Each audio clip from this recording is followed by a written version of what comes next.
Hello विद्यार्थी मित्रों, आप सभी का स्वागत है आपके अपने YouTube चैनल में। तो आज हम बात करने वाले हैं शेर और हिरन, उसके स्वाध्याय अभ्यास के बारे में, अभ्यास प्रश्न के बारे में। तो बने रहिए वीडियो के साथ। और अगर इसमें कुछ भी समझ में ना आए तो आप बिल्कुल भी चिंता किए बिना कमेंट कर सकते हो, आपको उसका उत्तर मिल जाएगा। तो सबसे पहले हम इसके शब्दार्थ से शुरुआत करते हैं। तो पहला शब्द है खैर। खैर यानी कुशल। मौका, मौका यानी अवसर, कुछ भी काम करने का अवसर मिले उसे मौका कहते हैं।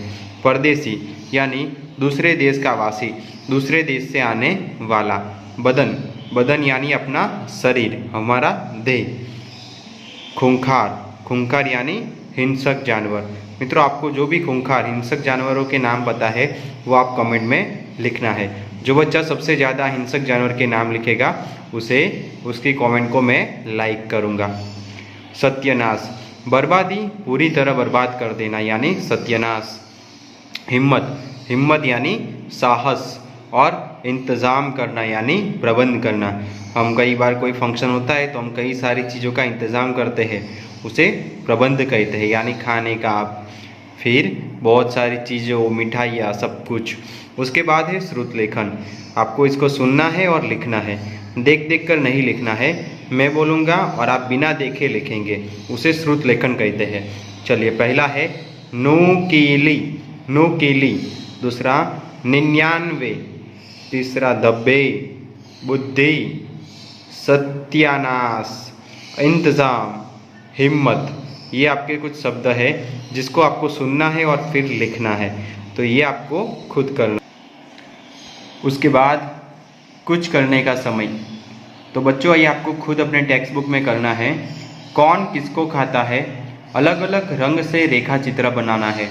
जैसे शेर किसको खाता है, हिरन किसको खाता है, जो मेंढक है वो क्या खाता है। इन सबको आपको आपस में जोड़ना है और उनको, वो जो चीज़ भी खाते हैं उसे आपको अलग अलग रंग की रेखा बनाकर उन्हें जोड़ना है।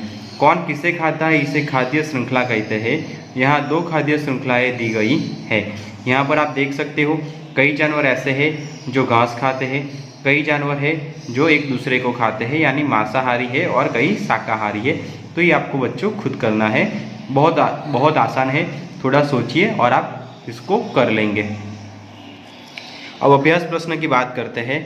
अभ्यास प्रश्न में मौखिक प्रश्न, इसके उत्तर क्या आएंगे वो मैं आपको बताता हूँ। तो चलिए, बने रहिए वीडियो के साथ। सबसे पहले बच्चों, आपको अच्छे अक्षरों के साथ शब्दार्थ जो है वो आपको नोटबुक में लिखना है। जैसे मैंने यहाँ पर लिखा है। आपको जो हिंदी में है वो शिरोरेखा ऊपर की लिटी है वहाँ पर टच करके लिखना है, ताकि आपके अक्षर जो है वो अच्छे आ सके। उसके बाद श्रुत लेखन लिखना है। और अभ्यास प्रश्न की बात करते हैं। पहला प्रश्न है, हिरन क्या कर रहा था। हिरन जो है वो क्या कर रहा था, आपको आता है। यस, हिरन घास चर रहा था। शेर ने हिरन को क्या समझा था। शेर ने हिरन को परदेसी समझा था। शेर ने सियार को अपनी पीठ पर क्यों बैठाया।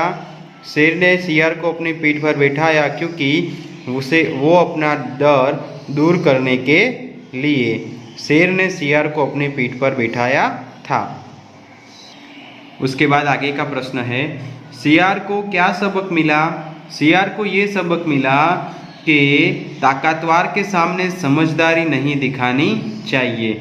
यानी सियार और शेर में ताकतवर कौन है, तो शेर ताकतवर है ना, उसके सामने ही सियार ने क्या किया, समझदारी दिखाने गया, लेकिन उल्टा क्या हुआ, वही उसका शिकार हो गया। तो ताकतवर के सामने समझ नहीं आनी चाहिए, ये सियार सबक मिला।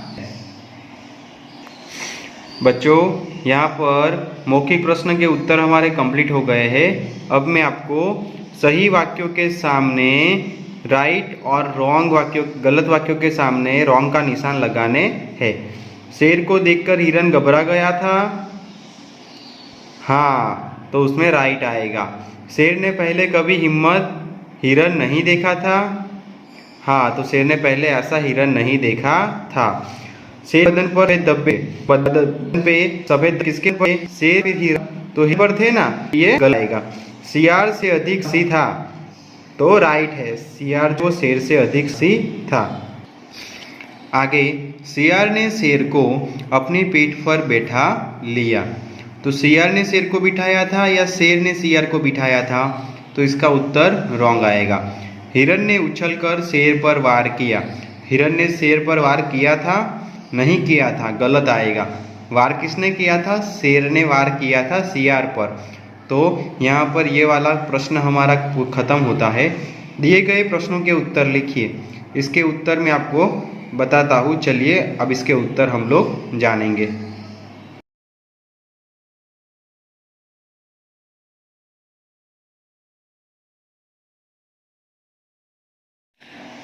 फ्रेंड्स, क्वेश्चन नंबर 2, दिए गए प्रश्नों के उत्तर लिखिए। तो अब इसके बारे में हम लोग बात करेंगे। हिरन घास चरते चरते कहाँ पहुँच गया था? तो हिरन जो है वो घास चरते चरते शेर के पास पहुँच गया था। शेर को किस बात पर आश्चर्य हो रहा था?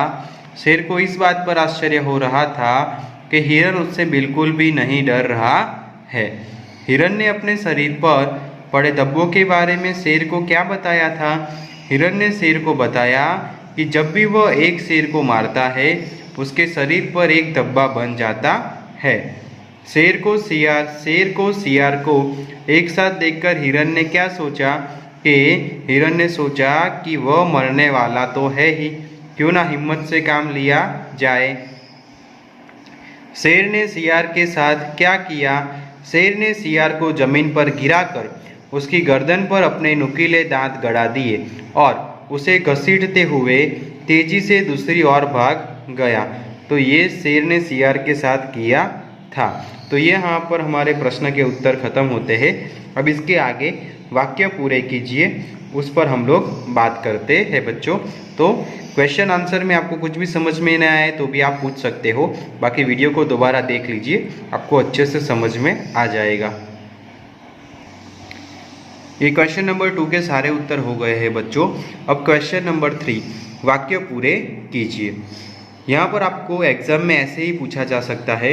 आपको ऊपर ऑप्शन दिए हो सकते हैं या नहीं भी दे सकते हैं। आपको बीच में जो भी शब्द आता है उसको मिलाकर वाक्य को पूर्ण करना है। मेरे पास भाग निकलने का खाली जगह भी नहीं है। क्या आएगा? मौका भी नहीं है। खाली जगह और खाली जगह ने मुझे बचा लिया, तो बुद्धि और निडरता ने मुझे बचा लिया। वह 1 2 नहीं पूरे खाली जगह शेर मार चुका है। हिरन कितने शेर मार चुका है? पूरे 99 शेर मार चुका है। शेर को डर था कि वह कहीं हिरन का खाली जगह व शिकार ही न बन जाए, तो 100वां शिकार न बन जाए। वाह भांजे, तुमने मेरे नाश्ते का खाली जगह कर ही दिया, तो इंतज़ाम कर दिया। तो ये उसके उत्तर है। अब आगे हम लोग हॉट्स वाला देखेंगे, हायर ऑर्डर थिंकिंग स्किल। यदि शेर हिरन से नहीं डरता तो क्या होता? यदि हिरन शेर को देखकर घबरा जाता तो क्या होता? तो चलिए इसके उत्तर मैं आपको दिखाता हूँ। आपको अच्छे से समझना है और इसको तैयार करने हैं। हॉट्स, यदि शेर हिरन से नहीं डरता तो क्या होता? तो यदि शेर हिरन से नहीं डरता तो वह हिरन को मार देता। यदि हिरन को देखकर घबरा जाता तो क्या होता? तो यदि हिरन शेर को देखकर घबरा जाता तो वह मारा जाता। यानी अगर वो हिम्मत से काम नहीं लेता तो उसको मार दिया जाता। उसके बाद हम लोग मूल्य आधारित प्रश्न, मुसीबत के समय हमें क्या करना चाहिए, उसका उत्तर मैं आपको लिखवाता हूँ बच्चों। आपको ऐसे ही लिखना है और आप इसमें कुछ और अधिक लिखना चाहो तो लिख सकते हो।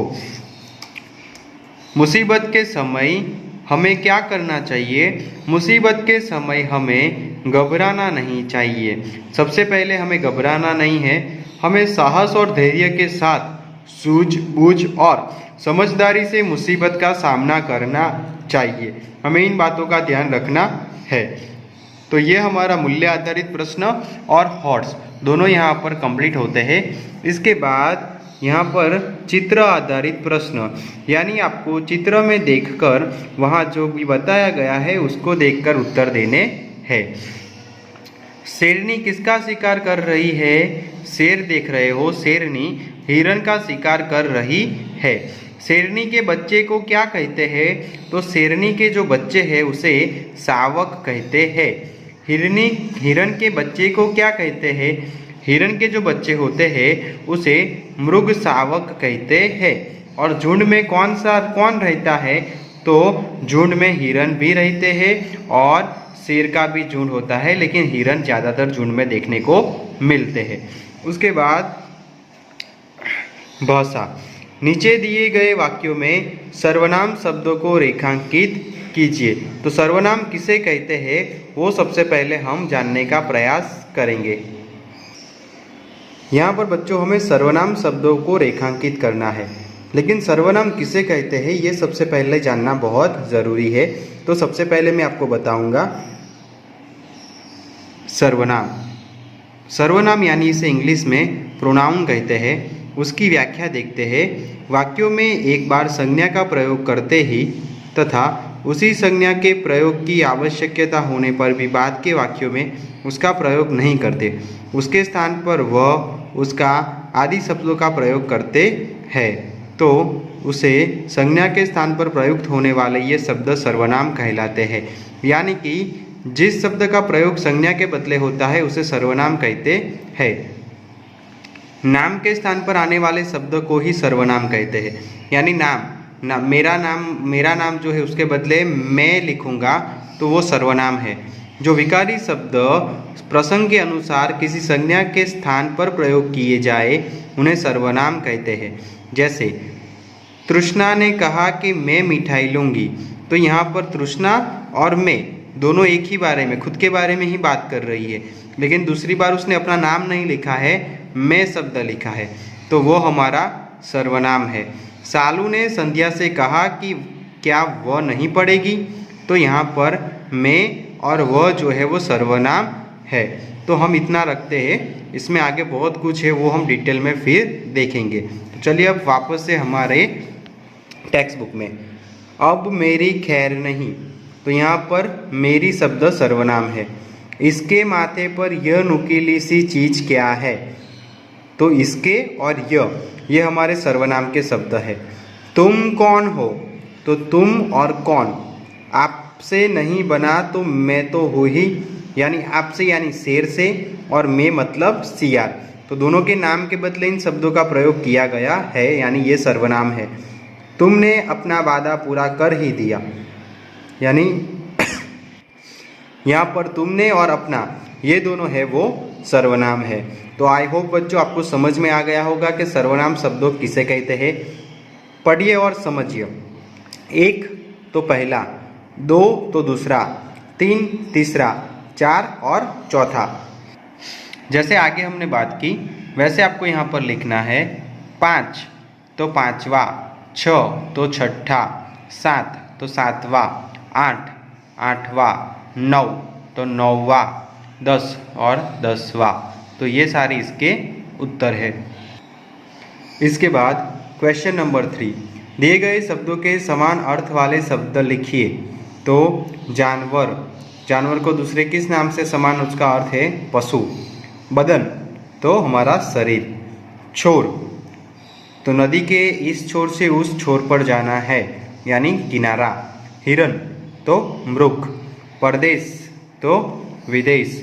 मौका तो अवसर। टहनी यानी शाखा। पेड़ तो वृक्ष। ये सारे इसके उत्तर है। नीचे देख क्वेश्चन नंबर 4, दिए गए वाक्यों में उपयुक्त विराम चिन्हों का प्रयोग करके वाक्य दोबारा लिखिए। यहाँ पर वाक्य दिए गए हैं, इसमें जहाँ ज़रूरत है वहाँ पर खड़ी पाई करनी है, फुल स्टॉप लगाना है, क्वेश्चन मार्क करना है, अल्प विराम, उद्गार चिन्ह, ये सब कुछ करना है। तो इसके उत्तर में आपको दिखाता हूँ, ध्यान से देखिए, हो जाएगा। हेलो, हाँ, भाषा से। डरने से काम और बिगड़ सकता है, यहाँ पर फुल स्टॉप आएगा लास्ट में। क्या तुम परदेसी हो? Question mark. अरे कॉमा, बाप रे, उद्गार चिन्ह, मुझे बचाओ, फुल स्टॉप। जरा बताइए तो क्या बात है? Question mark. तो ये यहाँ पर हमारे सारे उत्तर है। उसके बाद खेल में यहाँ पर शिक्षिका कक्षा को टीम ए और टीम बी में बांट दे। पहले टीम ए का बच्चा पाठ में से दिए गया कोई शब्द बोलेगा। टीम बी के बच्चे को उस शब्द का एक मात्रा जोड़कर या हटाकर नया शब्द बनाने हैं। टीम ए के बच्चे ने शेर शब्द कहा तो इससे शेरू, शोर अथवा शोर आदि शब्द बन सकते हैं। यदि किसी ने कोई ऐसा शब्द बोला जिससे नया शब्द नहीं बन सकता तो उसी टीम को पास मिल जाएगा और शब्द पूछने की पारी जो है वो दूसरी टीम को मिल जाएगी। तो ये छोटी सी एक गेम है, वो आप घर पे भी कर सकते हो और आप ऐसे शब्द लिख सकते हो। उसके बाद कहना और सुनना। कक्षा में अपने साथियों को कोई ऐसी घटना सुनाइए जब आपने किसी मुश्किल स्थिति का बहादुरी से सामना किया हो। आपके साथ ऐसी कोई घटना घटी है तो आपके वर्गखंड में आपको बोलना है। मेरी रचना। इस पाठ को कहानी के रूप में अपनी नोटबुक में लिखिए। अपनी कहानी आप इस प्रकार भी आरंभ कर सकते हैं। एक बार की बात है, एक हिरन चरते चरते शेर की गुफा के में पहुंच गया। तब इस कहानी में थोड़ा फेरबदल कर सकते हैं, आपको अपने हिसाब से अपनी मौलिकता से लिखनी है। जीवन कौशल। हिरन ने हिम्मत और बुद्धि से अपनी रक्षा की। आप अपनी रक्षा कैसे करेंगे? सही उत्तर के सामने राइट का निशान लगाइए। तो यहाँ पर 5 ऑप्शन दिए गए हैं, जिसमें से आपको जो भी पसंद है या जो आप कर सकते हैं उसके सामने आपको राइट का निशान करना है। तो आप अपनी रक्षा हिम्मत से करेंगे, अपने पर भरोसा रखकर करेंगे, भगवान को याद करके, बुद्धिमानी से या दूसरों की सहायता से। तो आपको जो भी लगता है उस पर आप टिक कीजिए और अपने आंसर आप सिलेक्ट कर सकते हो। तो बच्चों यहाँ पर हमारा ये वाला चैप्टर है वो कंप्लीट होता है। कुछ भी प्रॉब्लम है तो आप कमेंट कर सकते हो या मुझसे बात कर सकते हो। चलिए पढ़ाई करते रहिए, स्वस्थ रहे। Bye bye, take care.